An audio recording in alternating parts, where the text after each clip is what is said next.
Everyone, my self doctor पूजा। आज अपन पढ़ेंगे वर्तमानगत रोगों के मॉडर्न के कुछ टॉपिक्स। तो सबसे पहले अपनी डिसीज़ आती है हॉर्डुलम। हॉर्डुलम का मैं आपको डायग्राम दिखाती हूँ। तो जैसे कि आप देख सकते हो, ये आपकी आइज़ है। तो आइज़ की जो अपर वाली आईलिड है उसके यहाँ पर जो हो रही है, इसको अपन बोलते हैं, इसका एक और नाम भी होता है जिसको अपन बोल सकते हैं स्टाइल।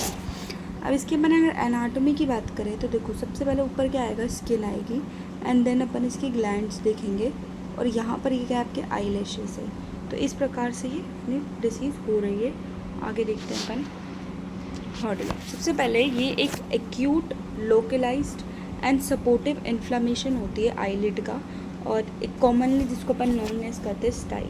ठीक है, तो एक्यूट का मतलब होता है कोई सडनली जो स्टार्ट हो जाती है एकदम से इंस्टेंटली, उसको बोलते हैं। लोकलाइज्ड है ना, मतलब कोई लिमिटेड एरिया पे, कोई पर्टिकुलर स्मॉल से एरिया पे जो हो रही है उसको बोल सकते हैं अपन।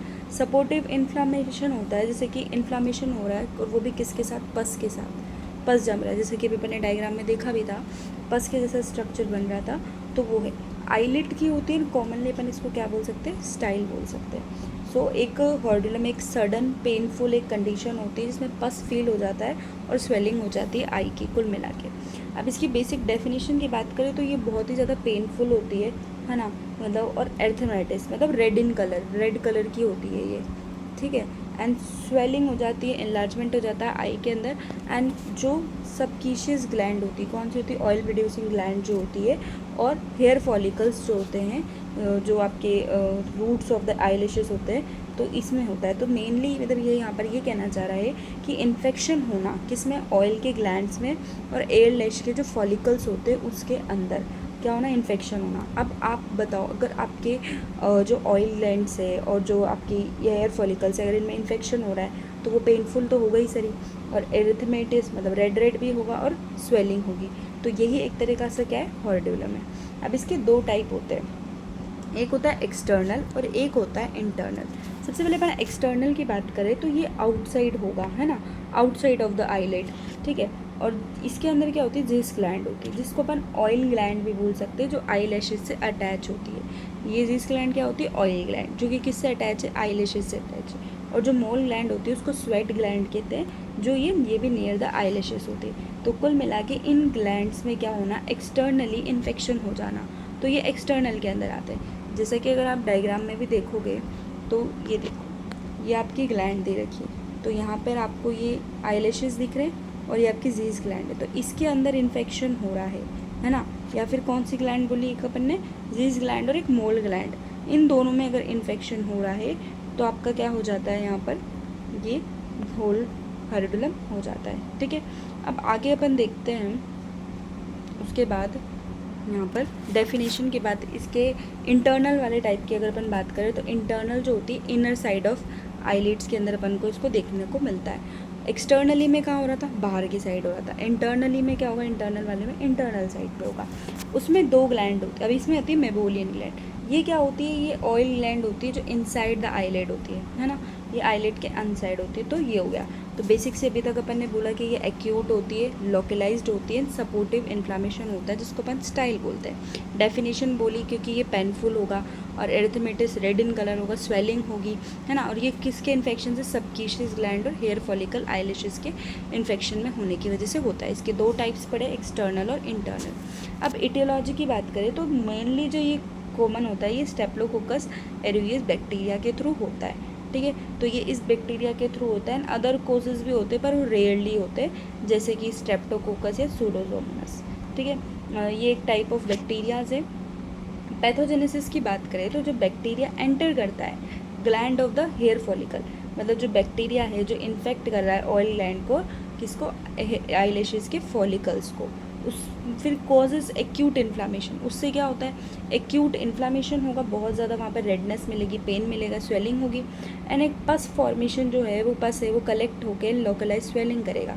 पस का फॉर्म बन जाएगा इनसाइड द इन्फेक्टेड ग्लैंड की साइड, और स्वेलन अप की तरह लंप बन जाता है एक तरीके से। ठीक है, तो यहाँ पर अपन ने ये बोला। अब इसके क्लिनिकल फीचर्स की बात करें तो ये बहुत ही ज़्यादा पेनफुल रेड लंप जैसा आपको स्ट्रक्चर देखने को मिलेगा आईलिड पे, है ना। तो तो ये आप यहाँ पर ऐसे बोल सकते हो। लोकलाइज्ड टेंडरनेस मतलब जो स्वेलन एरिया है वो पेनफुल होता है अगर आप उसको टच करते हो तो, ठीक है।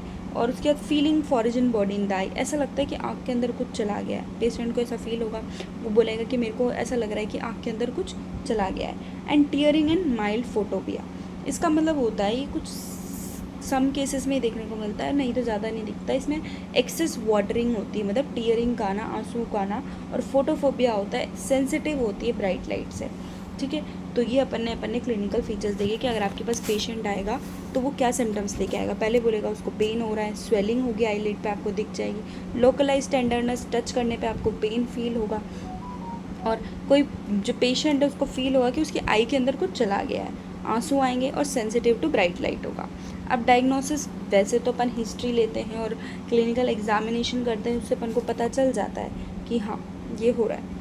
एक पॉइंट ये कि द इंटरनल टाइप ऑफ जो आपका हॉरिडुलम होता है, जो स्वेलिंग होती है on the inner surface of the eyelid, it may cause discomfort, मतलब जो स्वेलिंग हो रही है इनसाइड द आईलिड, तो उससे ये बहुत ज़्यादा पेनफुल भी है और डिस्कम्फर्ट भी होगा। तो पेशेंट को आईलिड के इनसाइड में स्वेलिंग देखने को मिलेगी और बहुत ही ज़्यादा पेनफुल होगी, ठीक है। उसके बाद डायग्नोसिस अपन क्लिनिकल हिस्ट्री और उसके एग्जामिनेशन के बेसिस पे करेंगे। अब डिफरेंशियल डायग्नोसिस सैलेजियन, सैलिट्यूडस या फिर एक्ने रोकोसा, या भी आगे पढ़ोगे डिसीजेस तो आपको समझ में आएगा। फिर भी मैं अगर थोड़ा बहुत बताऊँ तो चालीजियन क्या होता है, एक पेनलेस क्रॉनिक स्वेलिंग होती है जो कि मेबोवियन ग्लैंड से होती है, और जो सैल्यूटियस होता है वो आईलिड टिश्यू के इन्फेक्शन की वजह से होता है, और एक्ने रेस्यूसा होता है, एक स्किन डिसऑर्डर होता है जो आईलिड्स को अफेक्ट करता है। उसके बाद आता है हमने कॉम्प्लिकेशन क्या हो सकती है, तो प्री सेप्टल सेलाइटिस, द इन्फेक्शन क्या होता है, फैल जाता है टिश्यू के आसपास, है ना, in front of orbital septum, orbital septum जो होता है उसके आसपास इन्फेक्शन फैल जाता है, उसको बोलते हैं। चालीजियन इफ़ क्रॉनिक हो गया, मतलब बहुत टाइम से अगर हर्डुलम हो रहा है तो आगे जाके चालीजियन हो जाएगा। एप्सिस फॉर्मेशन, मतलब लार्ज क्वांटिटी में पस बन जाता है, जो कि अपन ने देखा है। रेयरली जो होता है स्प्रेड ऑफ इन्फेक्शन जो होता है वो सिस्टमिक, मतलब कुछ सीवियर केसेस में इन्फेक्शन इतना ज़्यादा फैल जाता है कि जो आई सॉकेट है वो थ्रू आउट द बॉडी हो जाता है, ठीक है। अब इसका ट्रीटमेंट में आपको पहले तो वार्म कंप्रेस करना है 3 to 4 टाइम्स, मतलब एक वार्म कंप्रेशन रखना है थोड़ी देर, उससे ड्रेनेज में हेल्प मिलती है। सेकेंड आता है ट्रॉपिकल एंटीबायोटिक और एरिथ्रोमाइसिन ऑइंटमेंट देते हैं अपन। तो एंटीबायोटिक दी जाती है आई के लिए जो कि आपके बैक्टीरियल इन्फेक्शन को रोकती है। एक होता है ओरल एंटीबायोटिक्स, ओरल एंटीबायोटिक्स कुछ सीवियर केसेस में देखते हैं, जैसे कि जब बहुत ज़्यादा वो सीवियर हो चुका है, स्प्रेड हो चुका है, तब आप उसमें दे सकते हो इन्फेक्शन के लिए। इंसीजन और ड्रेनेज कर सकते हो, अगर एब्सेस बन चुका है तो आप वहाँ पर क्या करोगे, देखोगे एक स्मॉल सर्जिकल कट लगा देते और ड्रेन कर देते जो भी वो पस है उसको। अच्छा आईलिड का हाइजीन रखो, अवॉइड करो रबिंग वगैरह आइस को, तो ये इसका ट्रीटमेंट हो गया। तो अपना यहाँ पर ये हॉरिडुलम कंप्लीट होता है। कुछ नहीं, आपको डेफिनेशन लिखनी है, टाइप्स लिखनी है, इटियोलॉजी मतलब कोजेस जिसको बोलते हैं, पैथोजेनेसिस लिखी, clinical features, diagnosis, differential diagnosis और कॉम्प्लिकेशन क्या क्या हो सकते हो, ट्रीटमेंट। Thank you everyone.